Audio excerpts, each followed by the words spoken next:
Welcome back, everyone, to the third talk of the day, which is FISK. We'll get to know the oval world of FISK projects. So, Bijan Berahimi is an Iranian-American designer who is also the founder of the creative multispace FISK. It's a studio, it's a gallery, it's a store located in Portland, Oregon. Since FISK was founded in 2009 as a graphic design collective, while Bijan was still studying at CalArts, it's become an ongoing project based around culture, community, and commerce through the lens of art and design.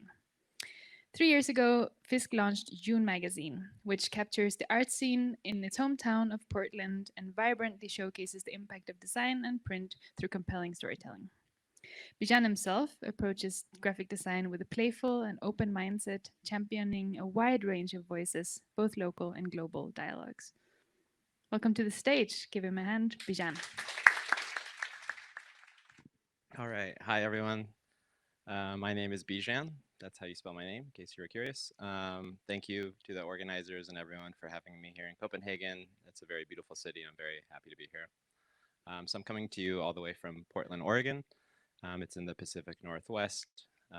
It's about 3 hours from Seattle and 6 hours from San Francisco. I'm here to talk to you about FISK, which I understand means fish in Danish, and that's not intentional. I was reminded of this in a grocery store in Copenhagen this week.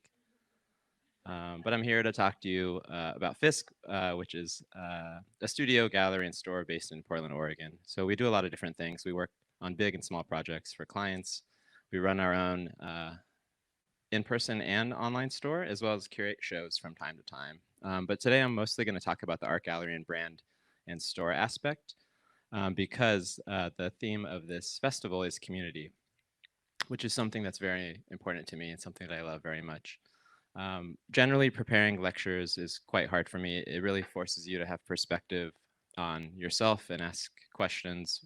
What is important to you? How do you distill your practice into words and images and share that with a bunch of people that you don't know? So as I've asked myself these questions as I prepared this lecture, throughout the talk, you'll see these yellow slides where I want to ask you, the audience, a question. So you don't actually have to answer this question out loud. You can answer it in your head or in a notebook or your phone, or maybe it'll start a conversation after the lecture.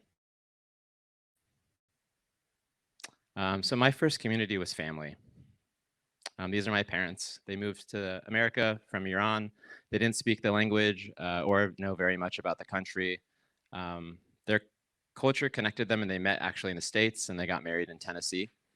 Something I ask myself is, what do artifacts of my parents' past look like? My parents sacrificed a lot for me. They raised me in a very different environment than their own. And as I grew older and put myself in their shoes, I tried to understand what life in Iran would have maybe looked like for me or what it looked like for them. So on these few, slides, I'm going to share a few images of things in Iran. This is a mosque in the historic town of Shiraz. This is what Iranian cuisine looks like. This is the 1990s national soccer team. This is art from Iran. This is the world's largest kilim rug. Iran has a very rich history of rug making. This is an album cover from Gugu Shu, one of my parents' favorite singers and one of mine as well. This is the cover of a magazine called Black and White Magazine. This image depicts a Mehmoni, which is a very important part of my childhood. Growing up in California, I felt like I lived two different lives. One where I'd go to school and try to be American, and then on the weekends, I would go to Mehmonis and be Iranian. And through these parties, my parents would reclaim and continue their heritage through me and outside of Iran. It was kind of a polarizing life in a lot of different ways. But what I learned is culture is a vehicle for community, and all these different things I just shared with you represent my parents' culture in different ways. So I ask you, what do artifacts of your heritage or family look like? My parents didn't want to leave Iran. They fled an extremist religious revolution in 1979. Life as they knew it changed, and overnight, a much more extremist and religious government took over the liberal life that they knew of. and the flag changed from a monarchy, it changed to a religious state. So this symbol on the right represents Islam. And they came to America for what is known as the American Dream, to create a better life for me and my sister. And upon landing, they experienced another set of protests that was kind of on the other end of what they expected. They weren't really welcomed. It was kind of a contentious period for Iranians in the 80s moving to the States. But they landed in a suburb of Los Angeles that had very little culture or arts. It was very different than the slides of Iranian culture that I shared with you.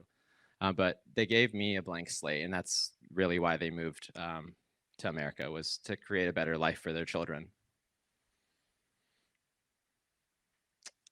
So this is another question for you, is how does your family inform your community today? The second community that had a big impact on me was school or university. I went to an art school in LA called Cal Arts that changed my life. Growing up, I wasn't very smart, I wasn't very good at sports, and I was kind of unsure of how I'd be successful in life. And then I found this art school, and it kind of changed everything for me. So what made this school unique was that it had programs in a big variety of arts. So it housed dance, acting, music, animation, film, writing, and graphic design. So I was in this space where all these people were so passionate about what they were doing.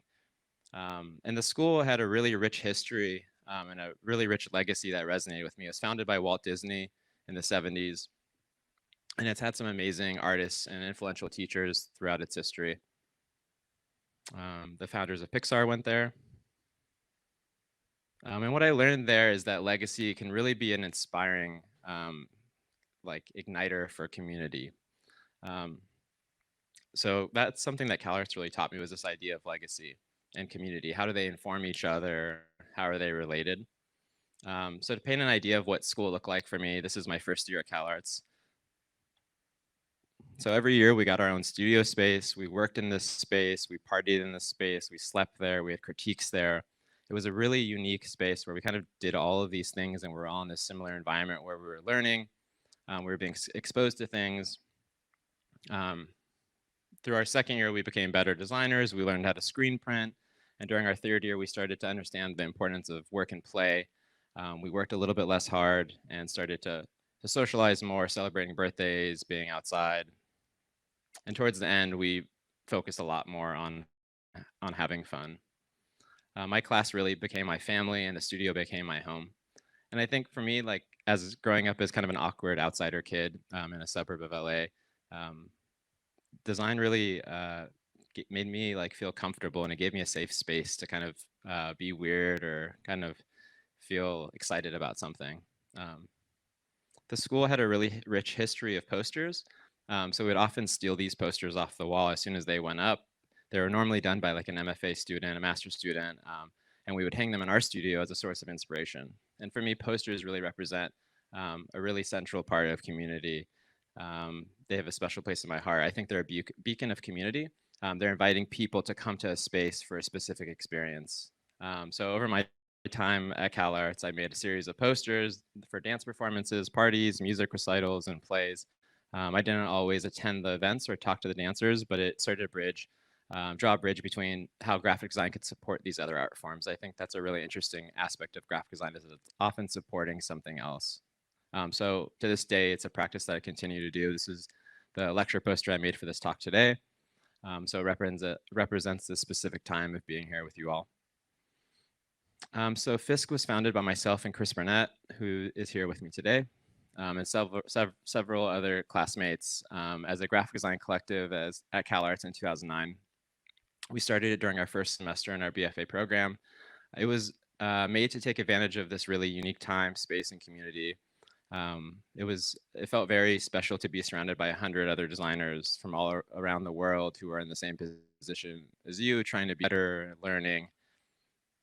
So it existed primarily as a website where we interviewed designers and illustrators we admired. It grew to have editorial columns that were run by other classmates or faculty.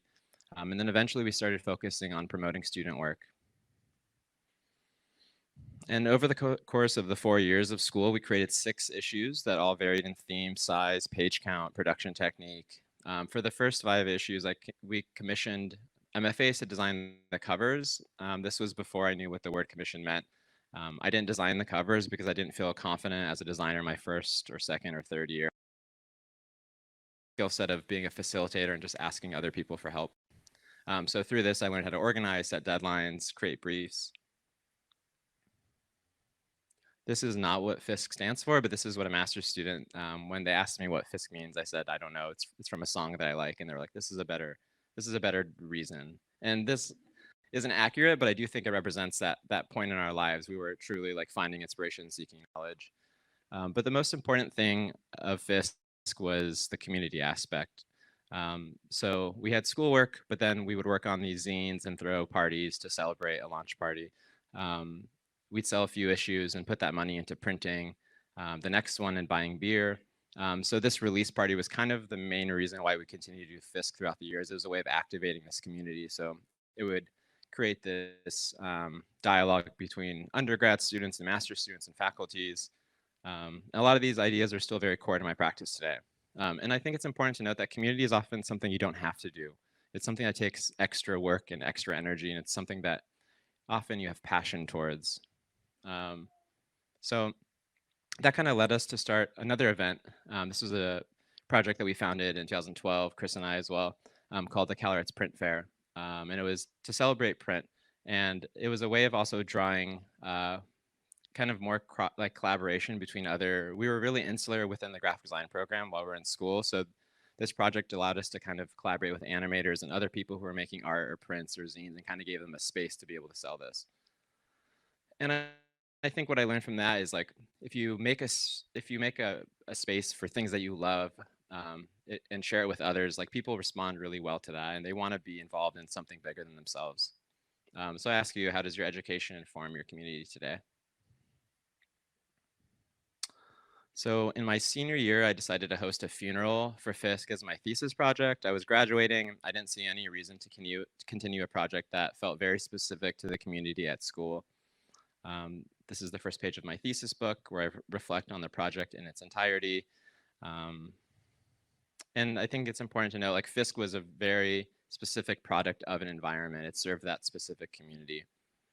I made a lot of great memories and important relationships and built a lot of skills that acted as a secondary education to my classwork.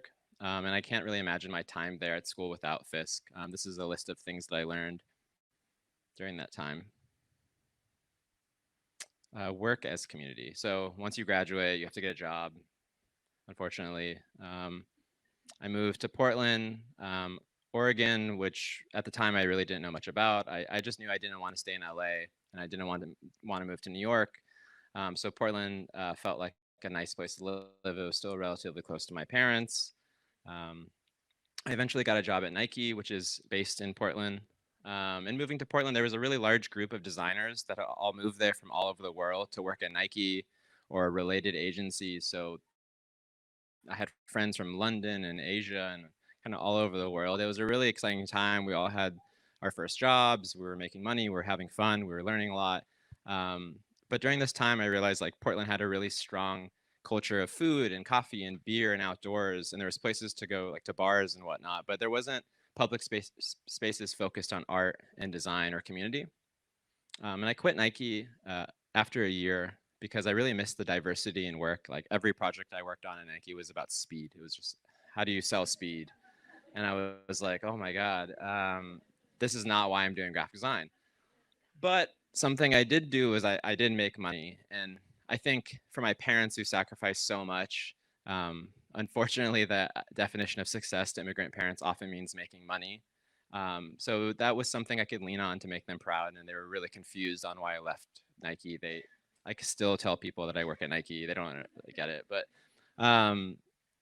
making this money allowed me to invest in other things. So without making money, and I think that's something, since I'm not talking about client work, I want to make it clear that the money that we make through studio projects, we put into our community projects. And without that, it's not possible. We don't get funding for the community projects, and they don't make money, unfortunately. So I was very fortunate to have a few people from Nike who, creative directors who supported me after I quit and still gave me projects. And those projects, again, gave me the foundation to kind of live and also the foundation to take risks. So with that money, I wanted to make my own opportunities that otherwise wouldn't be given to me. So FISK was reborn in 2014. A friend of mine that I met in Portland was opening a record store, and he had extra space in the back. And he said, "Do you want to rent this back room for $400?" And I said yes, without thinking what would actually go in that space. But at that time, I met who was at the time my gallery partner, someone named Michael Spoljarek, who was a design director at Nike.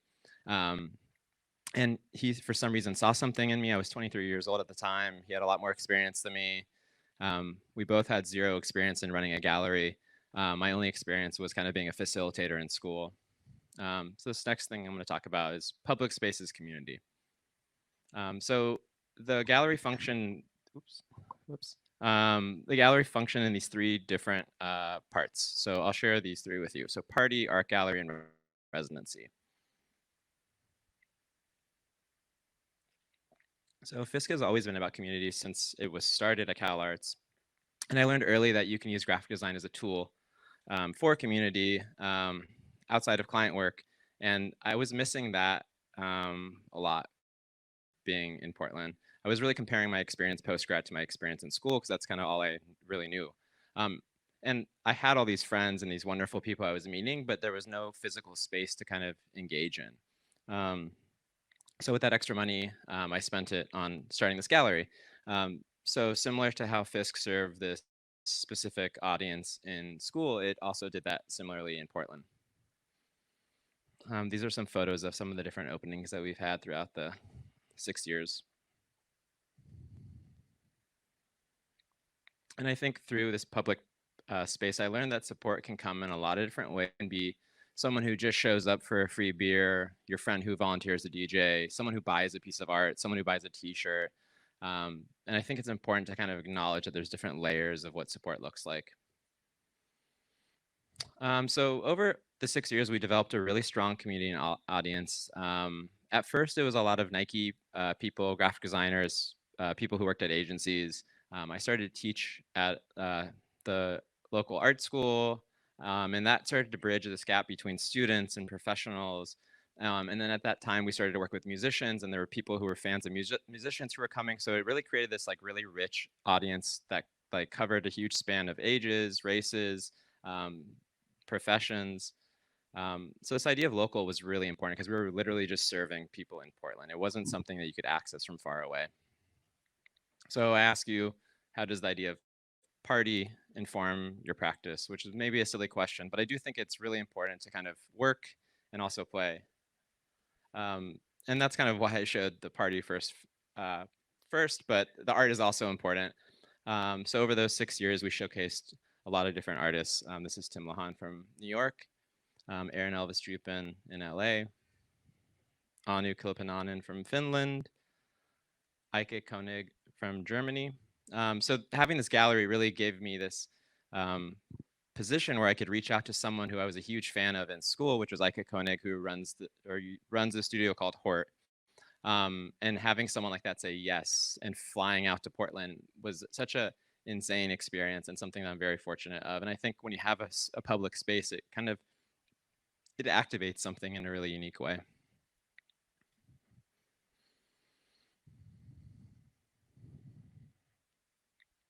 So a big part of the focus of the gallery was we didn't show Portland artists. We primarily showed artists from outside of Portland.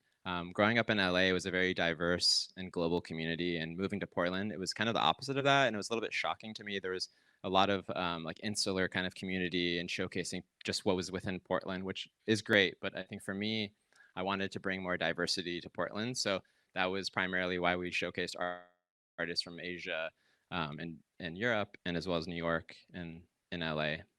This is a show we had with Braulio Amato.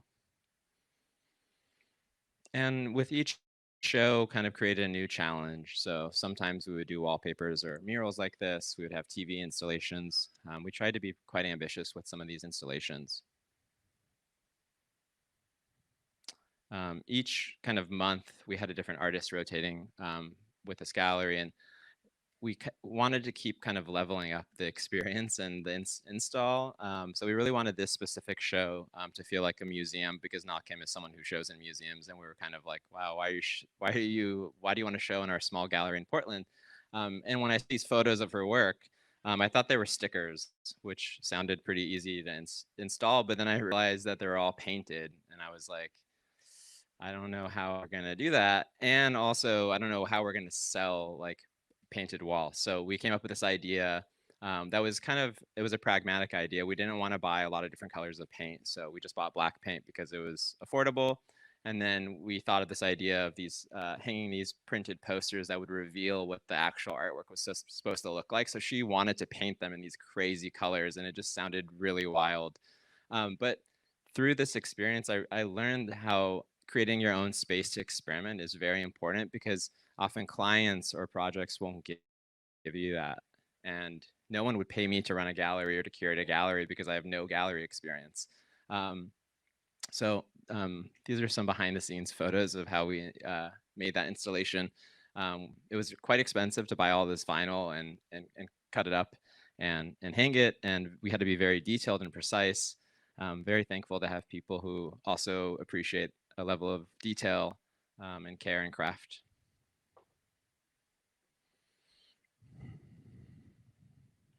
Having a space also allowed us to invite other other designers. So we could kind of flip the idea of what a gallery is by having a graphic designer have an art show, which often isn't the case. So this is a show we did with Actual Source, who is based in Utah.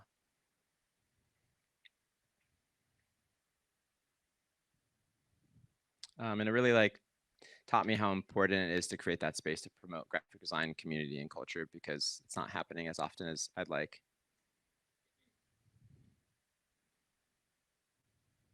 And a primary focus of our gallery was not showing traditional artists, is to show artists who worked in a commercial space. So often artists had day jobs, and then we're making art outside of that day job. This is a show we had with Chaz Bear, who is a singer in this band called Toro y Moi, but also an amazing painter. So we started to kind of blur the lines between artist and designer, artist and musician. And also like blurring lines between what is a client and what is a friend or an artist. Chaz is someone we work with on the studio side as well. But the residency aspect of FISK was something I didn't plan for. It came out of necessity, just because we couldn't afford to pay for a hotel for someone. So we offered them free lodging in our basement. In 2014, we had a solo show with Finnish artist Anu.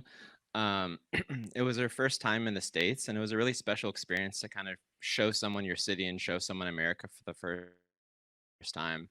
And then in the middle is Ed Fella, who was one of my teachers at CalArts, and he made a huge impact on me at school, and he contributed to FISK when it was a zine and a website.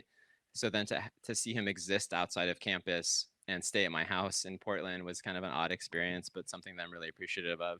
And I really treat FISK like having family over. You really want to make the best possible experience for them. It's very much about warmth, being welcoming, making them feel comfortable. And I really now understand this as this notion of being a host.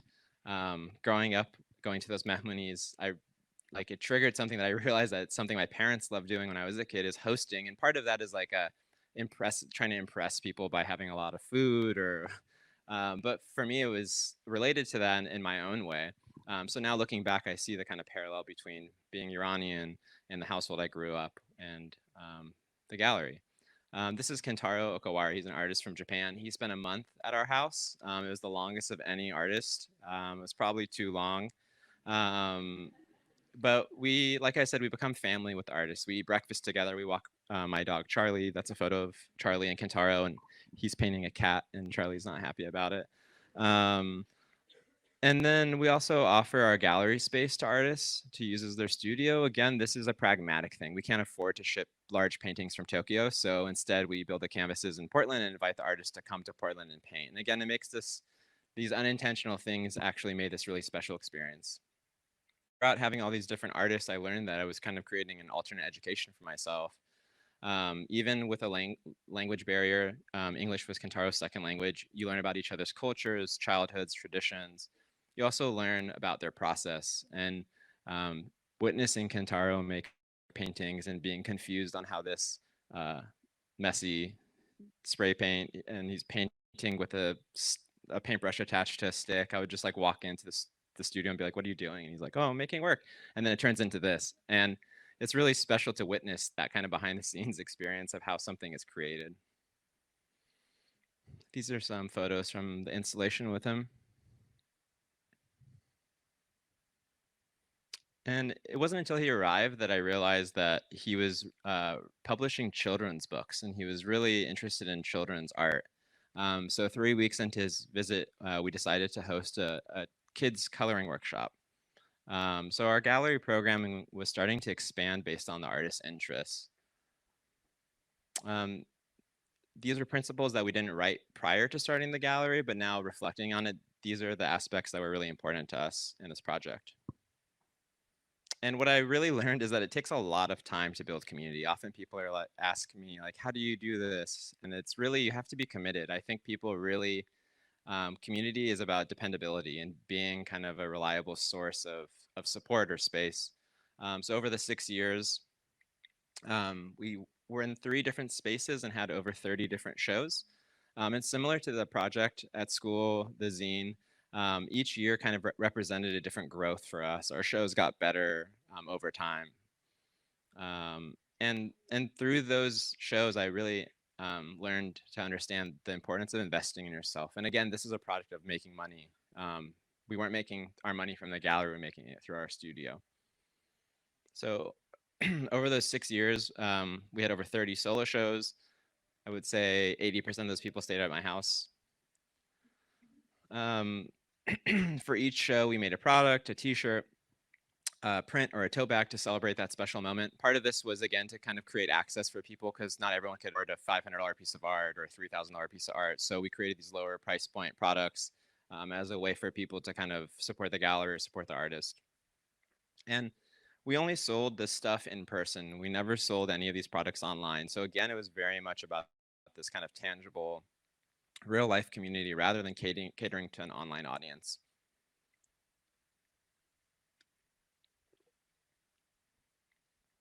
So towards the end of 2019, the studio was starting to pick up. It was taking a lot more of my time. We were getting more projects. I was hiring employees. And I felt like I really needed to kind of take the studio more seriously. And I learned that like facilitating a community can be really exhausting. Me and my girlfriend were starting to get a little bit tired of hosting people every month, and between family and other friends visiting, sometimes there would be like 2 days between having constant visitors for 2 months. We weren't selling a lot of art, and that wasn't because of the art. It was because that I didn't have time to kind of dedicate to the work that it takes to sell art. It's not something that just kind of sells itself. So I started to feel a little bit of guilt that I wasn't able to dedicate enough of my energy to that project. It was also becoming quite expensive as kind of the level of quality we wanted to produce a show became more expensive. We wanted to have our friend make handmade frames, or we wanted to do these crazy murals, or it was just starting to become more ambitious. And it was also like a second job for me. And like I said, it didn't make money. So I think it's important to kind of listen to yourself and know when something is overwhelming or something isn't fun anymore. During this time, I turned 30, and I just realized that like, oh, it could be as simple as I don't have to do this anymore. That was like something that seemed so simple, but it wasn't until I turned 30 that I was like, oh, I just don't have to do this. So that was kind of the end of the gallery. It ended 1 month before COVID unintentionally, which feels very fortunate. And during this time, I was working on an editorial project, and I realized how the parallel between editorial and community and editorial and space. So I'm going to talk about this project, JOON, that is very important to me. So I learned that like a community doesn't necessarily have to be tied to an art gallery. It can be anything. This is Randy. He owns a print shop down the street from our studio. We had been working with him on all of our print projects during that time in Portland, and print is something that I love. I fell in love with it at school. And I think it's important to be really nice to the people that you work with, like not only the clients, but also your partners that you work with on print or other things. So he sent me an email and asked if I could develop a print specimen for him. He wanted something that would showcase all of their different print techniques, It was truly a dream project because I love print. He was like, "Can you use foils and use all these different inks and paper types?" And I was like, "Yeah, definitely, no problem." And similar to starting the gallery, I felt like there was a lack of kind of publications that were coming out of Portland that I wanted to see. Most of the publications focused on barbecues and food and coffee and beer and nature, which are things that I do like, but they didn't have good photography or art direction or design. So I thought this was something that I could contribute to Portland as a city. And also similar to the global and local aspect, it was a way that I could show Portland to other people from all over the world that Portland is like a serious city, that there's quality art and people coming from it. And it also felt like a really important opportunity that I didn't want to waste. So I ask you, what would you do with an opportunity that someone gave you? So rather than presenting a typical print specimen, something that had like nonsensical content, which was something I wasn't interested in making, I pitched this idea of making a magazine that showcased how I saw Portland personally. I wanted to kind of present Portland like LA or New York or Tokyo, and showcase kind of the diversity of people that I knew there and that I saw. So basically transition from investing that money into the gallery to invest into this project. So the printing was done for free, which is amazing. But we took the money from the gallery and invested that in paying writers and photographers and kind of developing this project from the ground up. So this project was actually, it was only like a 4-month project to make a magazine, but the project really felt like 6 years in the making. My first 6 years living in Portland, I was meeting all of these cool artists and musicians. I was visiting these cool parks and public spaces that I felt like weren't being talked about.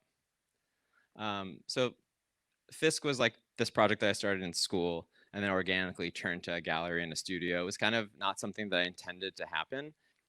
So kind of being able to build something new felt really refreshing and freeing. Sometimes FISK feels kind of restricting in some ways because it's exists for so long.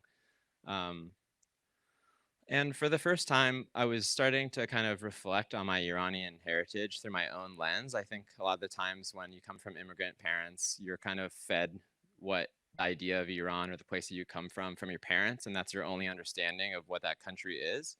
And during this time, I was starting to read books on my own, and I was interested in finding ways to kind of bring my childhood into my work because I'm not working on a lot of projects that focus on Iranian culture in my client work.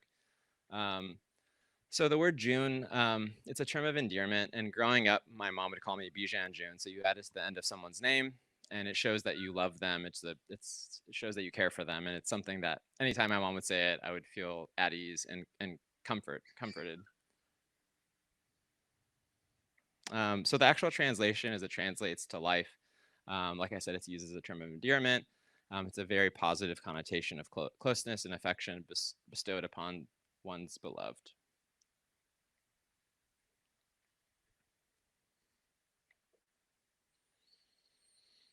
This is a quote from one of my design teachers, Lorraine Wild, and it's something that when she said it, I think it captures why I love design. It's important to be a good designer, yes, but I think it's more important to be a cultural generalist. And I think generalist is a word that I love so much. I think sometimes it has a negative connotation, but it's a word that I associate with very much as a person who's interested in a lot of different things. So June is a design magazine that's not about design.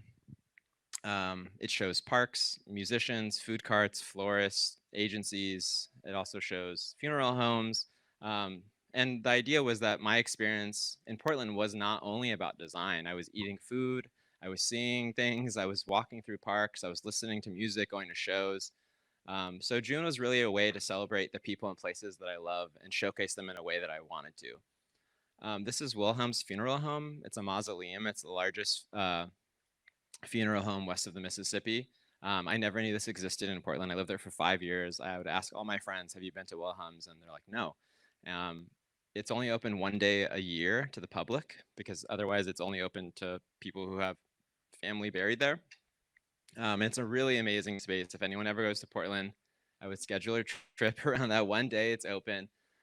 It's a huge building, and it's like 6 different buildings. And as they get more people, this sounds crazy. As they get more people, they expand the building, and it's been there for over 100 years. So each building kind of represents a different period of architecture, materials, or technology. So some rooms have tons of marble, some rooms have like more plastic or printed type.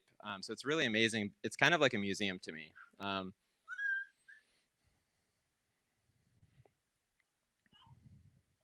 It also has this amazing woodworker. They had this employee who was like obsessed with woodworking and built out the entire space. And they have these replica statues throughout it. And then from there, how do you design with that? So I think for me, I really wanted to make Portland feel like a contemporary city. And even if we're talking about this kind of antiquated funeral home, how do you showcase that through design and through print technique? So there's some copies of this in the lobby. Like there's a production technique on the statues that feels a little bit more coarse than the actual paper to kind of represent these statues.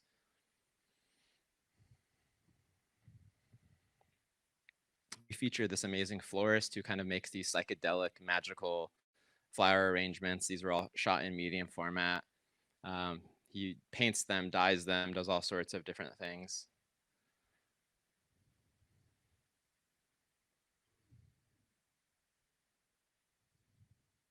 And I think for me, I'm always interested in kind of what's happening right next to me. I think this idea of proximity is something we overlook at times with internet. It's so easy to be on your phone and all of a sudden you're in Tokyo or Copenhagen. But I think for me, like walking to the studio every day, like what are the places that you see with your eyes? And next door to us was this food cart run by this woman named Key. We would eat there pretty frequently and we became friends over our time in that studio. And she played a big part in that community and made really delicious barbecue. So these are some photos from that feature on her.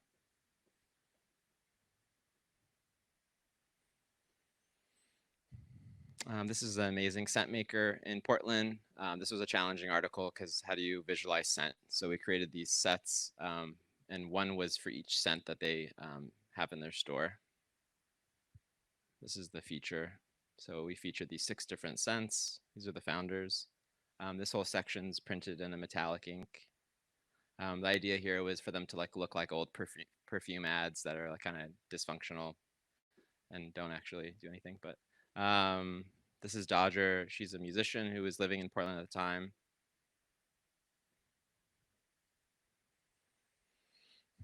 And being able to make a magazine on your own terms, we featured another magazine, which is kind of an odd idea. This is Broccoli Magazine.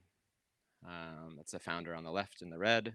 It's a cannabis magazine that's kind of changing how people look at weed culture.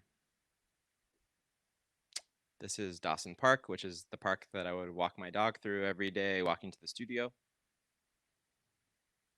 This is an artist I met at this warehouse in Portland.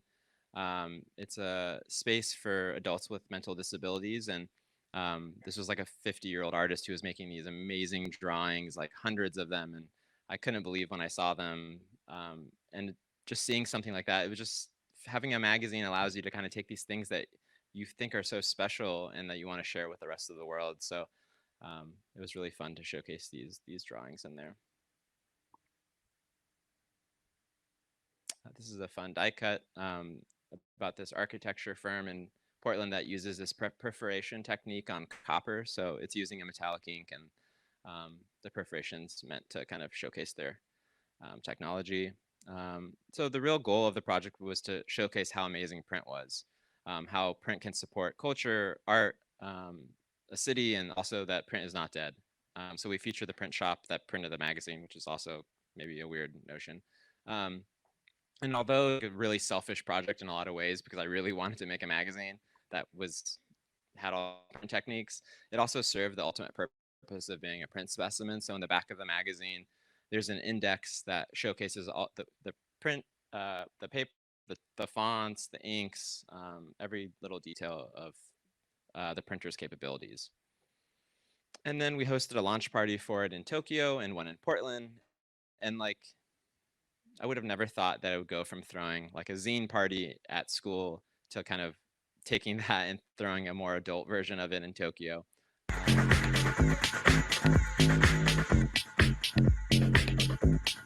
So we were able to leverage all of the things that made the FISK community great, music, people.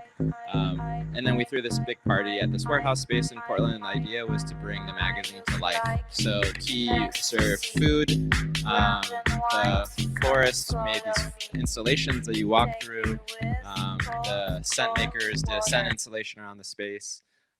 So we kind of brought the magazine to life with this event. And that's June. And through that project, I learned that a space can be anything. A space doesn't just have to be a physical space. I think a magazine is also a physical space. And the magazine really satisfied a lot of the goals I had with FISK: collaboration, community, design, art, photography, throwing a party. In the gallery, we're only collaborating with one person at a time, but a magazine, you can collaborate with 40 people at a time. It's a very special vehicle. So what space is important to you? And hopefully this challenges what your idea of space is. It doesn't have to be the space we're in right now. It could be an object that means a lot to you. And then shortly, 2 weeks after that party, COVID happened and Portland shut down. COVID was really hard for myself and a lot of the people, but it was also an opportunity to kind of adapt to something new. And it was required of our studio and our project. But I actually found a lot of joy in it, or tried to find ways of finding joy in it. So now I'm going to talk about FISK as a brand and store. We kind of changed our focus from a public space, obviously, because we couldn't throw events, to being more of a brand, and for the first time kind of focused on online. So we started an online store and focused on developing products that we sold online. Yeah, so it was like, how do we take this experience that we've been sharing with people for the last 6 years and kind of translate that to the digital space? So we had to ask ourselves, like, what do we make products about? We're not a brand. Previously, we were making products around the artists. So that was like a pretty easy formula. Someone would come from Germany and we would create products based on that person's work. So now it was like kind of up to us to make products for ourselves. So we use this as a moment to kind of reflect on our history as a gallery. This is one of the first collections we did. It was just simply about the idea of a gallery.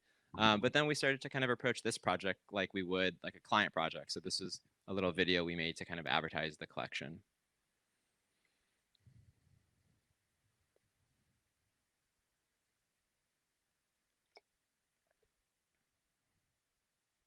So the graphics reference the idea of hanging work, painting walls, patching holes left from screws or nails. We also kind of did it as a homage to the community of people that were coming to our gallery shows, the artists, the musicians, coders, painters, architects, etc. And we really use this as an opportunity to kind of be more intentional. Previously, while we were making products, we weren't doing lookbooks, we weren't photographing any of it. It was just for sale at the gallery space. So again, we kind of wanted to challenge ourselves to kind of be more intentional with how we were presenting these products online, because we didn't want to just like post a laydown of the shirt. So we also weren't as busy as we were because of the pandemic. So this was a way to maintain employees and to stay motivated and active, and also just find fun ways of presenting the clothing online. And it kind of taught me to like work with what you have. We were like in a close bubble with 6 of our friends. So I took all the photos and our friends were models. So it was constantly kind of like trying to challenge ourselves with what we had access to. And I think similar to like the tangibility of posters, I really see merchandise or products as also a form of community. The following week after we released that collection, a friend in New York sent me this photo of someone wearing one of the hoodies that we made. And it was kind of crazy because like FISK is not Nike.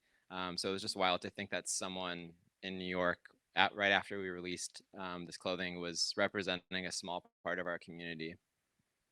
And then if you're going to make clothes, what is it for? So after this, I started to have this guilt of making clothes. There's a lot of clothes in the world. So if I'm going to make clothes, like what is it for? And after the response of June, so June, the word is Farsi, it's Iranian, but the actual project had nothing to do with Iranian culture. But I did receive all of these messages from Iranian people who were like, what's this project? Why is it called June? And that was the first time that I was being connected with people in kind of the creative world who are Middle Eastern or from that part of the world. And it was really surprising. So it kind of led me down this path of focusing the clothing around this idea of Nowruz, which is the Iranian New Year. It marks the first day of spring. This is a half scene, which is an altar that showcases 7 symbolic items that all start with the letter S. This is mine from this year. And also being in Portland alone, there's not a strong Iranian community there. So I've been away from my family for the last 10 years, and this project has become more important to me because it makes Portland feel more like home to me. So I ask you, what's your interpretation of your parents' culture?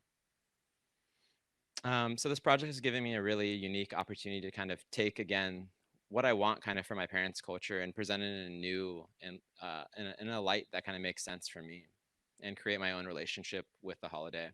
So a key part of this project is education.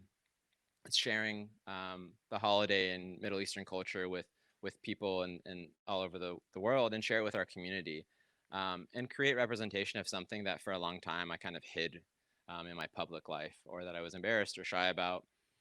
So the primary vehicle for this project is commerce. It's selling products. Um, uh, yeah, and here's some photos from that. So it's been a really special experience to kind of blur those lines between something that I was hiding for so long. Um, on the right is a box of sugar that my parents, it's cube sugar that you drink with tea or chai, and it's something that I grew up around. And the left is a garment tag that goes in the shirt. So I kind of ripped off the packaging for that. Here are some shorts we made, pants and a hat. And I think we're living in a really exciting time where diverse voices are being amplified, and I feel very fortunate to be living in this specific time. So my dad lives in Iran half of the year, and I'm not able to visit because I would have to do a 2-year military service, and it's something I don't want to do. I don't want to do military service, but I really want to go to Iran. So I really love rugs. My dad's family comes from a family of rug makers, and I'll FaceTime him while he's in Iran, and I'll help him pick out rugs to bring back. So this is a rug, one of my favorite ones. And then I made this bootleg version as a blanket that we sold, a part of the Nowruz collection. So these are just different ways of finding, of trying to draw a bridge between my parents' culture and Iran and myself. As I started to work on the last Nowruz collection towards the end of 2022, a woman named Masa Amini was murdered by the morality police in Iran for not wearing her headpiece correctly. And this sparked the largest protests in Iran since my parents left. It was all centered around women's rights. It was a really difficult time for a lot of people in the diaspora. I was worried about my father, who was living in Iran at the time. I felt uncertain if I should speak up against it, worried that I would put him at risk. But then I thought about what would happen if the revolution actually happened. It would allow me access to visit my dad and my mom's home country. And although I can't be in Iran to protest with the people that I want to support, I use my graphic design skills to create free open source posters that could be downloaded across the world and communicate um, the, the protests and the kind of point behind them very clearly. So it changed the tone of how we approached the Nowruz collection this year. So Nowruz translates to new day literally.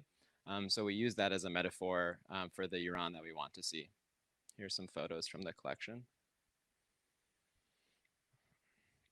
Similar to June, the Nowruz project has just kind of exploded the amount of Iranian people in the creative space that I know. And it was a really unexpected aspect of doing this project. I wasn't doing it intentionally to meet other people, but this project year to year has allowed me to connect with more and more people. And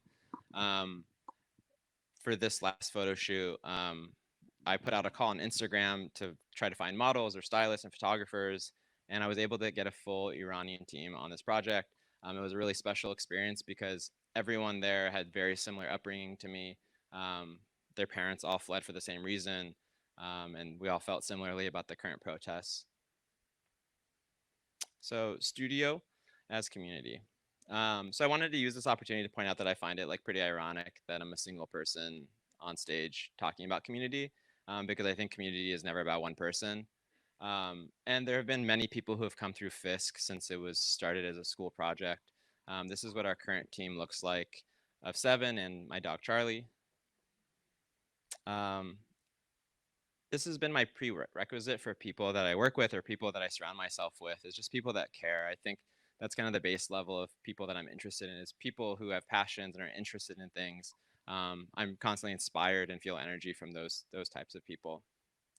And with having people from all different backgrounds and interests, we're able to kind of work as a studio with a variety of industries. It's one of the reasons why I love design, is I'm able to learn about all these different things that I'm not an expert on, but that I'm interested in. And it's something I'm also really proud of as like an American design studio, to be able to work in culture and art, but also in sport and education. This is what our current studio looks like from the outside. This is a normal day at FISK. So school was a really special experience for me. And since I graduated, I've always tried to recreate what the studio felt like at school. So I think it's really important to try to create the space that you want to work in, because work can often be such a negative experience for so many people that I think it's up to us to kind of create these alternate forms of work and kind of change what that perspective looks like. Um, so I'm going to talk about what the gallery and store looks like today. We reopened the gallery last July after being closed for over 2 years um, due to the pandemic. I really missed kind of the in-person community, although it was really amazing to kind of focus more on the digital experience and kind of how we kind of developed as a brand during that time. That was really a huge learning and growing period for us. So similar to kind of shifting constantly of opening a gallery because that felt important, to starting a magazine because that felt like new for Portland, we kind of changed our focus to be more retail driven. I always love traveling and seeing amazing retail stores, and Portland kind of lacks retail. It's so heavily focused on food and beer and coffee. If you ever visit, you will truly see that. There's very little retail, there's very little museums, very little art infrastructure. So the goal was to kind of pivot a little bit from being a gallery and focus more on the notion of a store. And something I learned through the kind of through the different stages of FISK was, how do you communicate what it's like to be at a FISK opening to people in Copenhagen? So with all of the events that we've had since we opened, we had someone film them and we created a little kind of video to help communicate what that experience is like. So this video is from our grand reopening last July.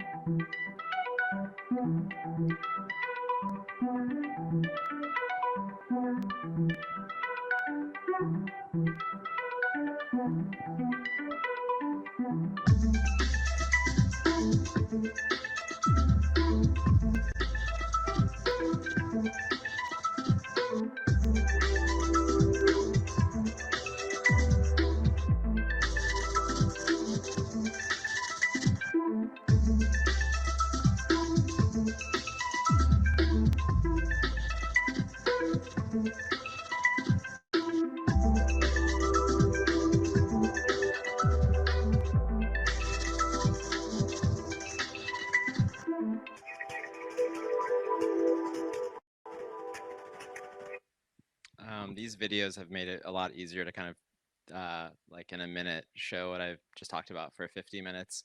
So creating these video recaps has been a really nice thing. I'm going to show one more video, which was with Chris, who's here again. It was his show that he had at FISK in November. It was kind of the first time that I ever witnessed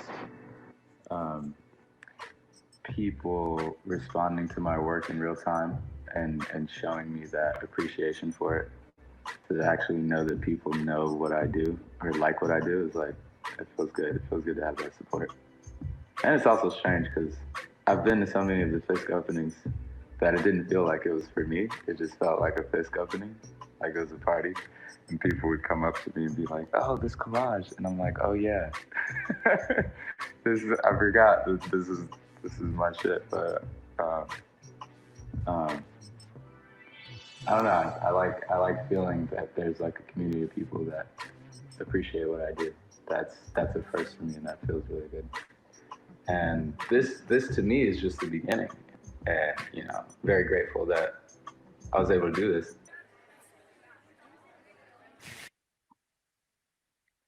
This is a question I ask myself every day, and The truth is I don't know. As I shared with you today, it started as a school project. It was an art gallery, party. It's a residency, a magazine, a brand, a store. It's constantly changing as I change, and sometimes it feels quite chaotic. But I think it's important to kind of listen to yourself. So I don't know what the project looks like day to day. It's evolved a lot since it started. I never thought it would last this long or it would take me to Copenhagen. Um, but I think the thread throughout all of it is really this notion of community. And I've learned that it does mean a lot to me. And I guess I ask you, what does it mean to you? And that's it.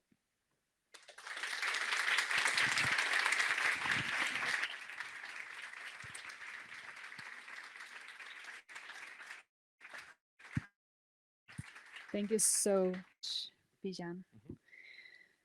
Amazing. I would imagine there might be a few questions floating around, and it is impossible to see, but I'll do my very best. Otherwise, shout at me.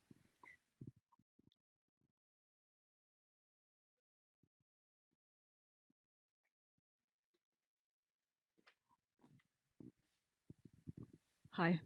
So I know that the background and the context is different, but I must say that I really could see like similarities, and I could really connect with your slides and the text about what inspires you and what you think that it's important with Oaza actually. And so I just wanted to say that I really enjoyed I overheard this. you talking a little bit about like encouraging your students to not be so focused on design.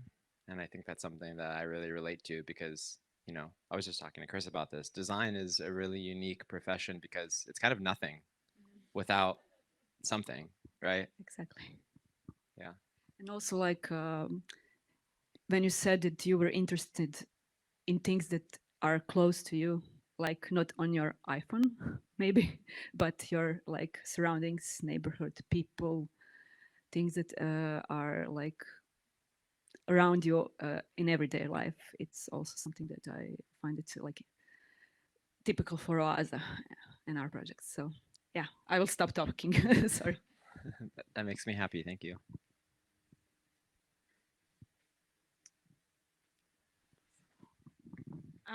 That was really inspiring. Thanks so much. I've always been curious or kind of fascinated about the idea of projects taking on a life of their own once you exit. And that can only happen project and it stops being your very own. And there's something so liberating about that, even if you do continue working in that. And so actually I have a question for Chris, if that's okay. I don't know where Chris is, but if you can hear me. So you co-founded FISK when you were in college with Bijan. What does it feel like to see it take 500 lives of its own? Honestly, it's thank you. Yeah, it's kind of strange sitting here watching it just because I've seen it from the jump. I've probably seen this lecture a million times, even though it's the first time I've seen it at the same time. Um, but it's been kind of interesting. I've taken my own path ever since we graduated, and it's been really rewarding to see how he's continued it. And it's the way that community has been super important to him this whole time, and it still just kind of evolves to be that and to be more of that. I've kind of noticed that within my own practice of the things that I found that were important to me. So it's just been kind of like watching your friend get kind of popular, and it's it's like tight. It's like I've always wondered like of all of our classmates, like who's gonna be the one to like have like a big influence in the design world, and it's cool to see that the thing we started in school is doing that. So yeah, it's tight. Thank you.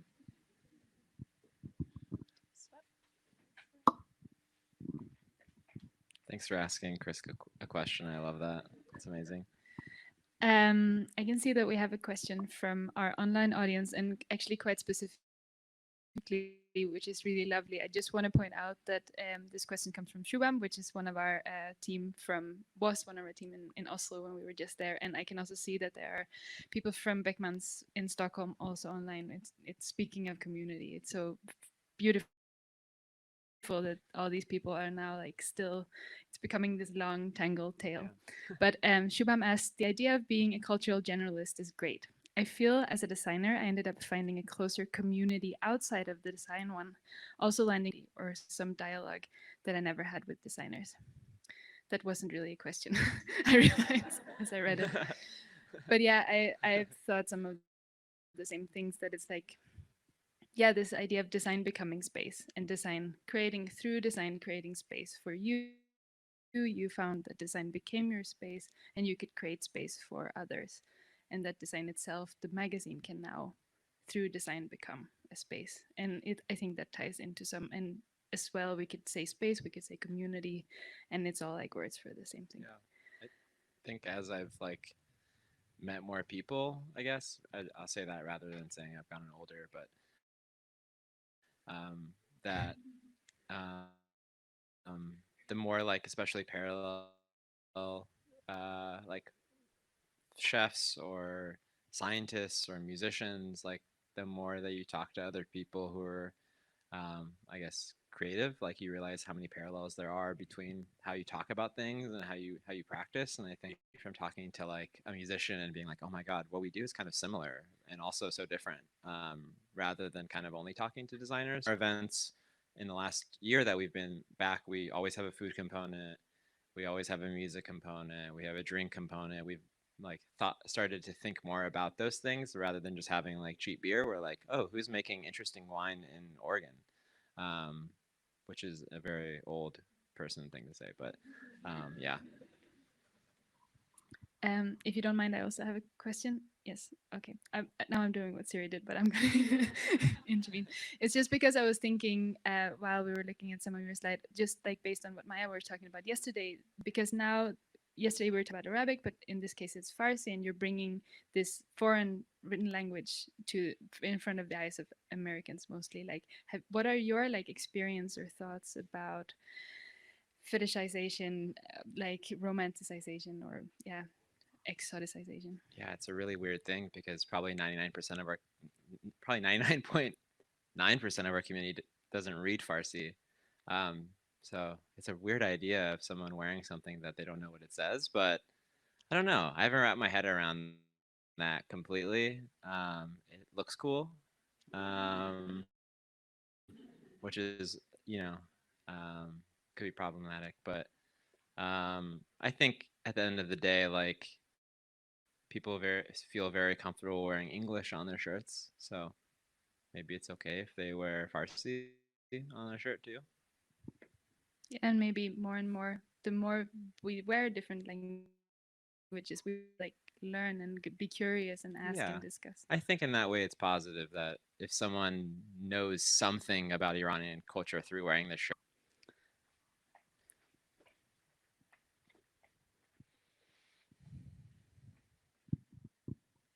Hi, thank you for great talk. This might not right here. I don't know where you are. Sorry, I There. can't see anything. There, Okay. yeah. Okay, I got Right. you. Yeah. This might not touch upon the topic of community, but can you speak upon like how the Iranian clothing line and JOON sort of clients you attract as well, or does it have an effect on your client work? I think not specifically like the kind of, or like the client specifically. I think it has to do with the kind of industry. Like the magazine and the clothing are both things that like we don't always get the opportunity to do because people like hire us for branding or graphic design and making clothes. So I think, and same with the magazine. Part of the reason why we started JOON was because no one was hiring us to make a magazine, and it's something that I really wanted to do. So I think in that way, it kind of like, maybe promotes something that we want to do and gives us an opportunity to kind of leverage that with a potential client.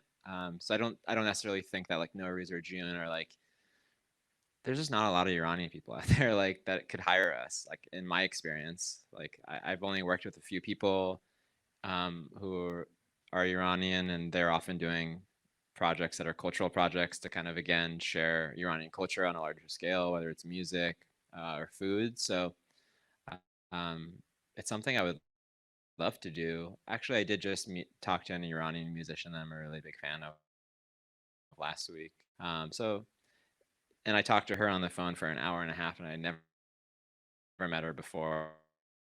And again, it's just like a crazy experience when you talk to someone who has a similar life as you, who you don't know, but like you just hit it off like last week, and it felt really, really special. And I'm really excited to work with that person for that reason specifically. But I hope it happens more. So if anyone is watching this lecture, please hire me. Final question. Hi, thank you for the lovely talk. I just think that your style is very unique and personal. Like every page in JOON, every spread in JOON looks like a piece of art. So I'm just curious about your process, and does it take you a long time to create every spread, or how do you approach your creative process on making a magazine? That's a great question. So I owe a lot of my process to that year working at Nike. You're kind of like forced to work really fast, and you're also like I would say 98% of the work I made at Nike wasn't used. So you get really good at iterating really fast, and also not being precious with anything you make. And that's just something that I've continued to practice since then, is to be able to kind of produce an idea relatively quick. So it didn't take very long. And like having made so much work that was killed by a client, and then being able to work on your own project where there's no client, made it a very like efficient process, because I could just design a spread and be done with it when I thought it was finished. And I think that is like kind of uncommon for design, because there is no feedback loop that often makes the process not fun. So yeah, I've like learned to work really fast, kind of as a necessity. Also, like I think when you're freelance and you're often working, especially for us, we work on a lot of different problems. So we're often working on like 20 projects at a time. And that's just kind of, again, out of necessity, because we're passionate and we want to work with these musicians who don't have huge budgets, but then we also have to work on a branding project to pay the bills. So I've constantly been juggling like a lot of things in my life, which is good and bad. And yeah, I'm starting to like reflect more on that, and like the idea of spending a long time on something sounds really exciting. I was taking 5 years to build one thing, when like in design you can make like 20 things in a week. But I think I'm like maybe starting to become more interested in that like slower process. We can see that there are several more hands in the air. I just want to say we can see that, but that's even more of a reason to stay afterwards and ask these questions to Bijan. And just to keep time, we're going to wrap up. Chris, did you want to say something more? Yes? So this started as a publication in school. Would you ever bring it back? No. No. Yeah.